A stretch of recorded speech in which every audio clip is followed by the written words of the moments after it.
ضلع چارسدہ میں یوم آزادی کے موقع پر کسی جانب عوام میں جوش و خروش نظر نہیں آ رہا۔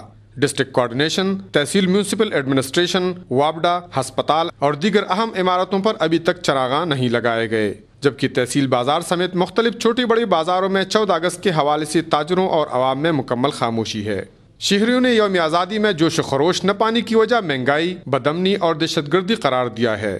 حکمران جو ہے نا کبھی لوڈ شیڈنگ کر رہے، کبھی کچھ کر رہے، کبھی کچھ رہے، تو اسی وجہ سے لوگ جو ہے نا اس ملک سے بیزار ہو گئے ہیں۔ اب تو مہنگائی اتنی زیادہ ہے، لوڈ شیڈنگ اتنی زیادہ ہے کہ اس کی وجہ سے لوگ جشن آزادی کے اپنے آپ کو بھول گئے۔ ہمارا پالیسی اتنے زیادہ ہو چکے ہیں، ہم یہ سوچتے ہیں کہ بس مجھے فائدہ پہنچے، وطن جو ہے نا ہم بھول چکے ہیں۔ جشن آزادی تو اس قوم میں منایا جاتا ہے جس میں خوشی ہوتا ہے، غربت ہے، اسی وجہ سے لوگ اس میں انٹرسٹ نہیں ہیں۔ تحصیل بازار میں پاکستانی جھنڈے اور بیجز بیچنے والی دکاندار ہزاروں روپے خرچ کرنے کے باوجود ہاتھ پر ہاتھ رکھ کر گاہک کے انتظار میں بیٹھے رہتے ہیں۔ 14 اگست کا سامان ہم نے لایا لیکن ابھی تک گاہک نہیں آیا ہے، بہت مہنگائی ہے، 14 اگست کا سامان کوئی خرید نہیں سکتا۔ شہریوں نے مطالبہ کیا ہے کہ پاکستان کو خوشحال بنانے کی خاطر عوام کی بنیادی ضروریات اور سہولیات پر توجہ دینے کی ضرورت ہے۔ کفایت اللہ، اے نیوز، چارسدہ۔